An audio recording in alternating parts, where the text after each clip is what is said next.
안녕하세요. 소중한 나 무한행복 광우 스님입니다. 분위기가 많이 바뀌었죠? 그동안 저희 소중한 나 무한행복 소나무 프로그램이 거의 200회를 넘게 되었습니다.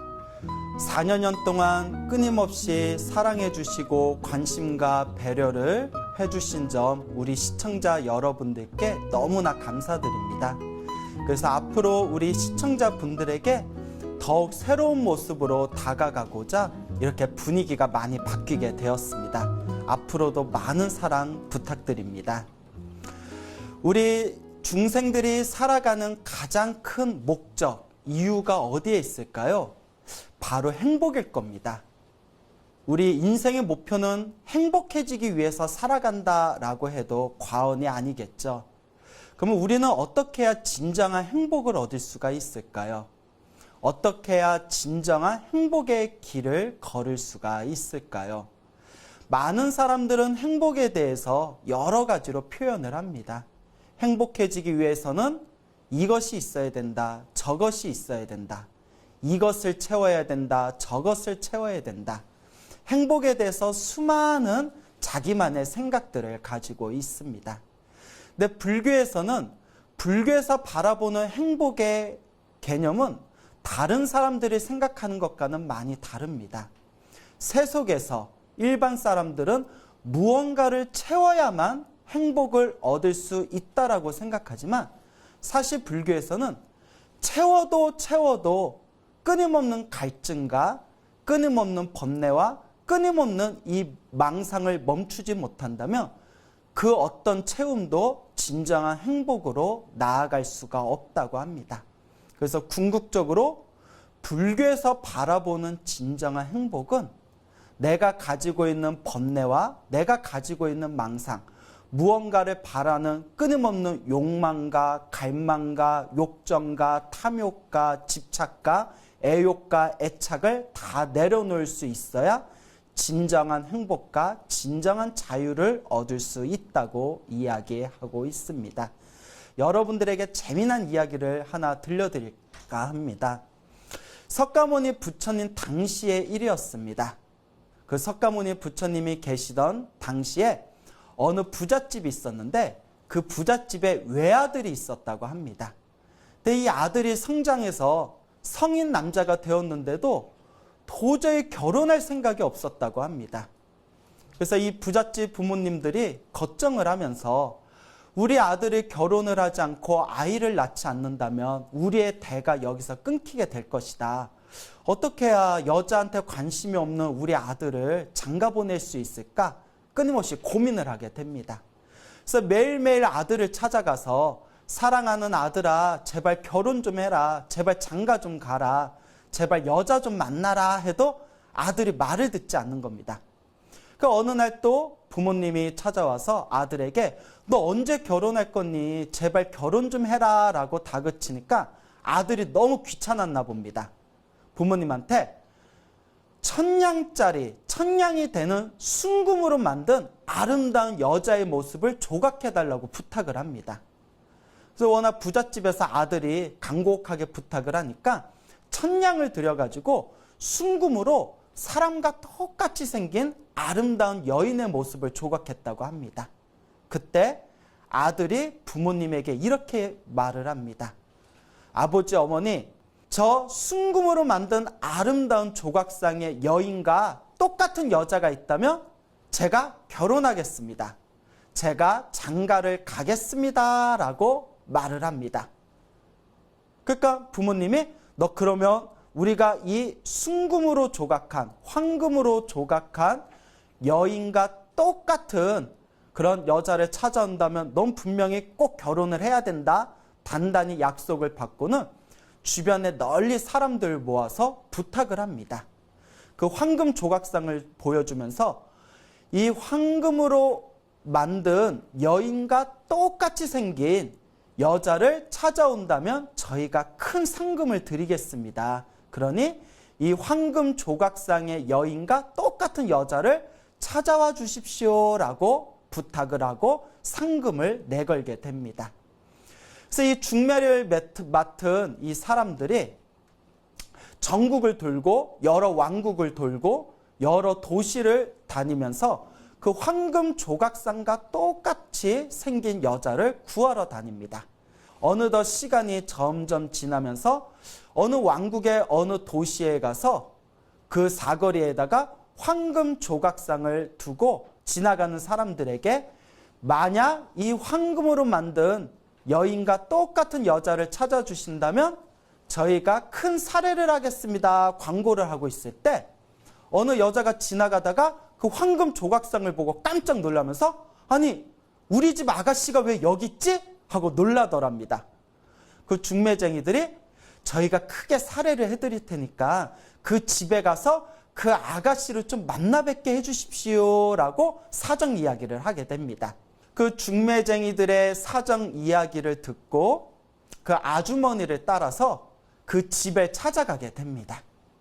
그 집에 가서 황금 조각상과 똑같이 생긴 여자가 이 집에 있다는데 혹시 얼굴을 볼 수 있겠습니까? 정중히 부탁을 해서 그 집의 딸을 직접 만나보게 됩니다. 그리고 사람들이 다들 깜짝 놀랍니다. 황금 조각상으로 만들어진 여인과 똑같은 아름다운 여인이 그 집에 살고 있었던 겁니다. 중매쟁이들이 너무나 기뻐하면서 야, 드디어 성공했다. 드디어 몇 년 만에 성공했구나. 드디어 우리가 고향에 돌아가게 되고 우리가 큰 상금을 얻게 되었다. 기뻐하면서 그 아름답게 생긴 여자의 부모에게 간곡하게 부탁을 합니다. 그 딸네 집에서도 사정 이야기를 듣고 그 집안의 이야기를 듣고는 흐뭇해하면서 그러면 우리 딸을 그 집에 그 남자 집에 시집을 보내겠습니다 라고 이야기가 잘 풀렸다고 합니다. 자, 남자네 집에서 그 부잣집에서 아들에게 야, 드디어 좋은 소식이 왔다. 그 황금 조각상으로 만든 여자와 똑같은 그런 여인을 찾게 되었다. 드디어 네가 이제 장가를 갈 수 있겠구나 라는 말을 듣고 아들도 깜짝 놀랐다고 합니다. 어머니, 아버지, 그 말이 사실입니까? 정말 그 황금 조각상으로 만든 그 황금 조각상의 여인과 똑같은 여자를 발견한 겁니까? 저 당장 그 여자를 만나보고 싶습니다. 저도 빨리 장가가고 싶고 빨리 결혼하고 싶습니다 라고 아들이 그렇게 기뻐하더랍니다. 아니, 아까는 뭐 아들이 장가가라 결혼해라 해도 꿈쩍도 안 하더니 아름답게 생긴 여인을 발견했다니까 빨리 만나보고 싶다, 빨리 결혼하고 싶다, 빨리 장가가고 싶다. 보채는 그 아들의 모습을 보면 역시 남자들은 다 똑같구나라는 그런 생각이 듭니다. 자, 그래서 이제 결혼 준비를 다 마치고 나서 이제 여자를 시댁에서 그 중매쟁이들한테 어서 시집으로 오도록 빨리 여자를 데려와라 부탁을 해서 급히 마차를 보내가지고 여자를 마차에 태워서 시댁에 가는 도중에 마차가 심하게 흔들리면서 성격이 예민했던 여자가 갑자기 복통을 일으켰다고 합니다. 심하게 복통을 일으켰던 여자가 배가 아픈 가운데서도 꾹꾹 참다가 그만 마차가 시댁에 다 도착하고 나서 마차 문이 열리는 순간 그 여자가 갑자기 급사를 해버렸다고 합니다. 세상에 이게 무슨 일입니까? 그토록 남자가 기다리고 그토록 그 부잣집의 아들이 기다렸던 여인이 마차를 타고 오는 도중에 갑작스러운 복통을 일으켜서 세상을 떠나게 된 겁니다. 집안에서는 난리가 났죠. 근데 아들이 얼굴이 빨개지면서 빨리 그 여자를 만나보고 싶습니다. 그 여인이 언제 옵니까? 애타게 기다리고 있는 아들을 보면서 부모님들이 차마 그 여자가 오는 도중에 갑자기 죽어버렸다라는 말을 끝내 하지를 못하고 있었다고 합니다. 아들이 너무 실망에 빠지고 시리에 빠질까 봐 걱정이 되었던 것이죠. 그래서 몇 날 며칠이 지나고 나서 아들이 그 여인네가 언제 옵니까? 그 여자가 언제 옵니까? 우리가 결혼할 준비도 다 마쳤는데 언제 결혼하면 되는 겁니까? 자꾸 보채니까 결국 부모님이 고민하고 고민하다가 아들에게 솔직하게 이야기를 합니다. 아들이 그 말을 듣고 크게 놀라고 가슴에 큰 상처를 받게 됩니다. 아, 그토록 아름다웠던 여자를 얼굴 한번 보지 못하고 이렇게 떠나보내게 되었구나. 그리고 큰 슬픔과 큰 실망과 시리에 빠져서 이 아들이 몇 날 며칠 동안 밥을 먹지 않고 방에 들어가서 큰 슬픔에 젖어서 눈물을 흘리고 있었다고 합니다. 그렇게 시간이 지나고 부모님의 걱정이 쌓이고 있는 가운데 어느 날 부처님께서 당신의 신통력으로 오늘 마땅히 내가 누구를 제도하면 될 것인가 하고 지혜의 눈으로 신통의 힘으로 세상을 비춰보고 있었을 때 그 시리와 슬픔과 실망에 빠진 부잣집 아들을 깨달음을 얻을 수 있는 인연이 다가왔구나라는 것을 꿰뚫어 보시게 됩니다. 그래서 부처님께서 점심때가 되었을 때 가사와 바루를 드시고 천천히 그 부잣집에 들어가시게 됩니다. 그 부잣집에서는 갑자기 부처님이 오시니까 그 부잣집의 부모가 깜짝 놀라서 부처님 여기에는 어떻게 오셨습니까? 갑자기 말씀도 없이 어떻게 오셨습니까? 여기에 편안하게 앉으십시오라고 옆에서 시중을 들었다고 합니다. 그때 부처님께서 자비로운 미소를 지으면서 그 부잣집의 부모님에게 다음과 같이 이야기하십니다. 이 집에 아들이 하나 있었던 걸로 기억하는데 그 아들이 보이질 않는구나. 아들이 어디에 있느냐. 그런데 그 부잣집의 부모님이 다들 슬픈 표정을 하면서 저의 아들이 이런 사정이 생겨서 그만 지금 집에 들어가 방 안에서 음식도 먹지 않고 눈물을 흘리면서 슬픔에 빠져 있습니다. 저희가 어떻게 달래야 할지를 모르겠습니다. 라고 고백을 합니다. 그때 부처님께서 다음과 같이 말씀하십니다. 어서 방으로 가서 아들을 불러오너라. 내가 그 아들에게 해줄 말이 있구나.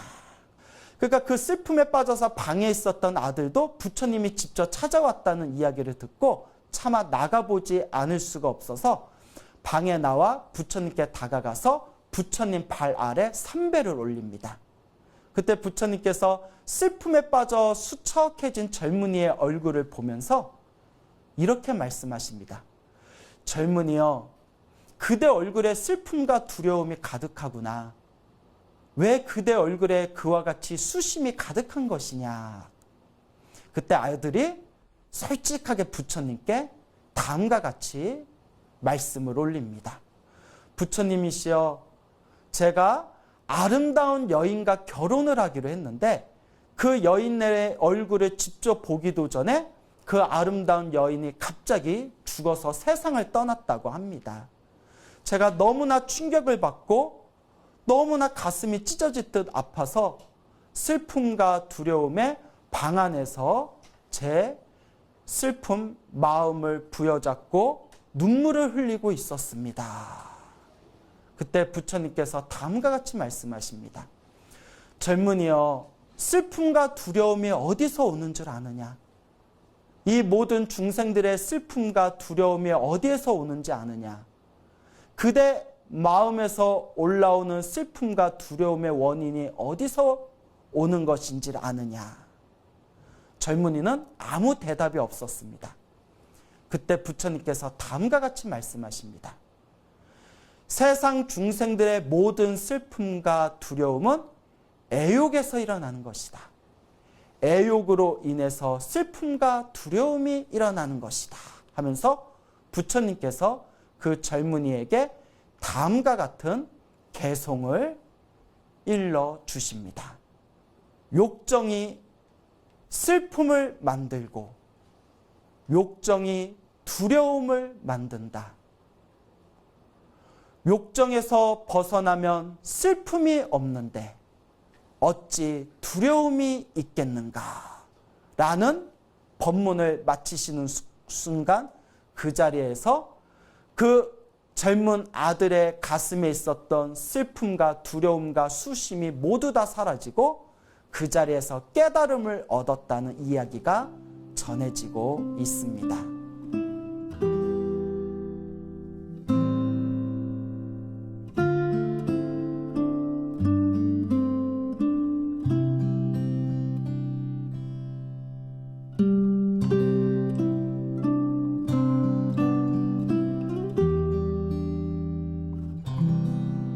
부처님 당시에 어느 가난한 농부 집안에 한 아이가 태어났습니다. 그 아이는 가난이 너무 지긋지긋해서 돈을 많이 벌겠다는 목표를 가지고 도시로 나아가게 됩니다.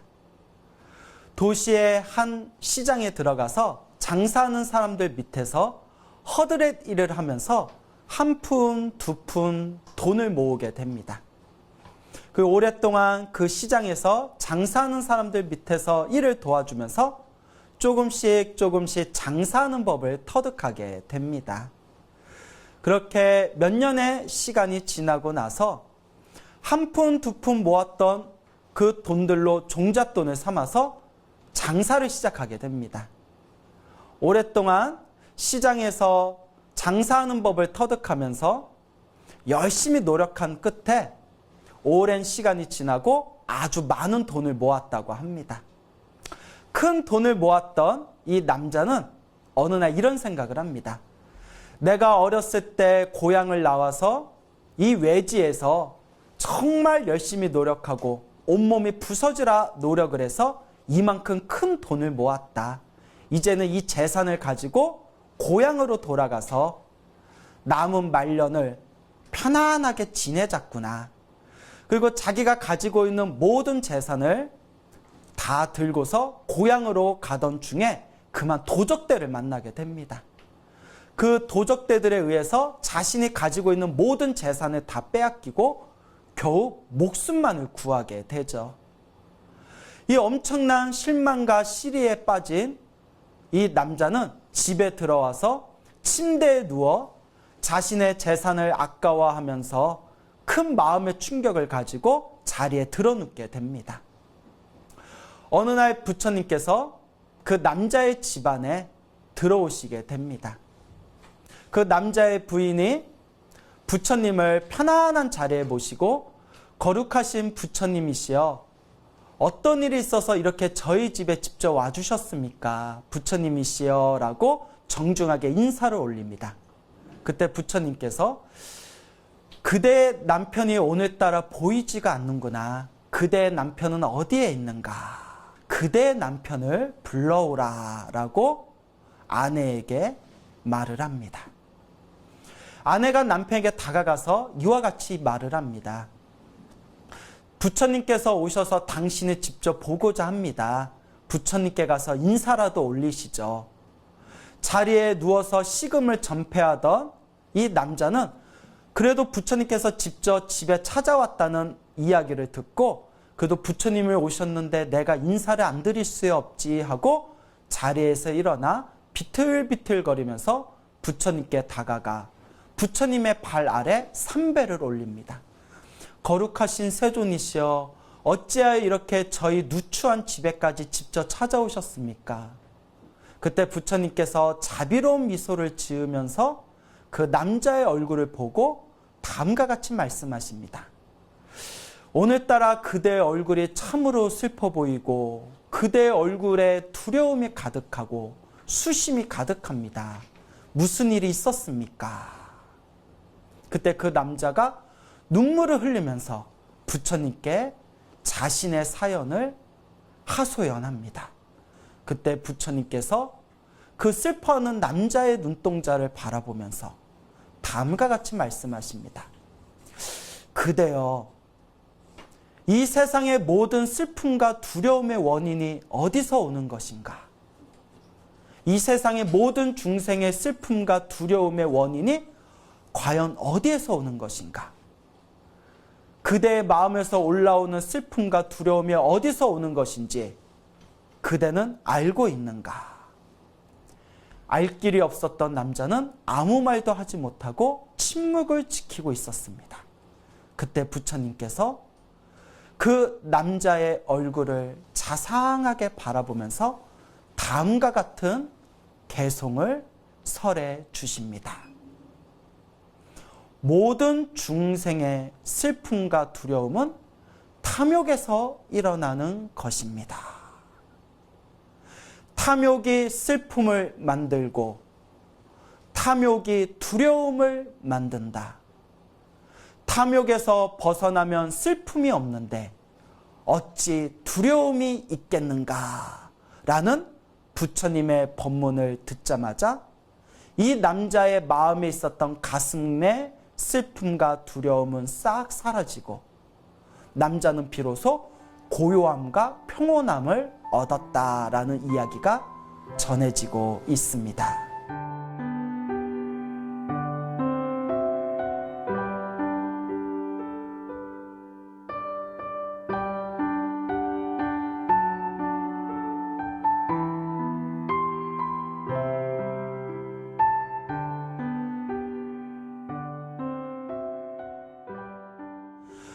우리가 인생을 살다 보면 절대 우리의 인생은 우리의 뜻대로, 우리의 원대로 풀리지가 않습니다. 한 치 앞도 알 수 없는 게 바로 우리의 인생인 것 같습니다. 우리가 살아가면서 우리 앞에 펼쳐진 모든 행복과 불행이라는 것이 도저히 우리가 한 치 앞도 살펴볼 수 없는 뿌연 안갯길과 같습니다. 행복도 영원하지 않고 불행도 영원하지 않습니다. 행복할 때는 좋아서 기뻐하고 불행할 때는 슬퍼서 좌절합니다.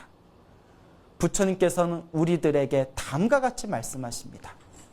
행복에도 집착하지 않는 삶, 불행에도 집착하지 않는 삶, 행복에도 불행에도 좋은 일에도 나쁜 일에도 더 이상 집착하지 않을 때 우리는 모든 슬픔과 두려움에서 벗어날 수가 있을 것이다.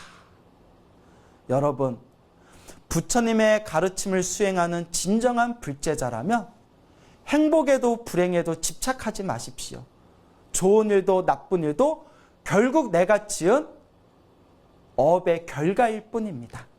내가 지금 선업을 짓고 있는 삶을 살고 있는가?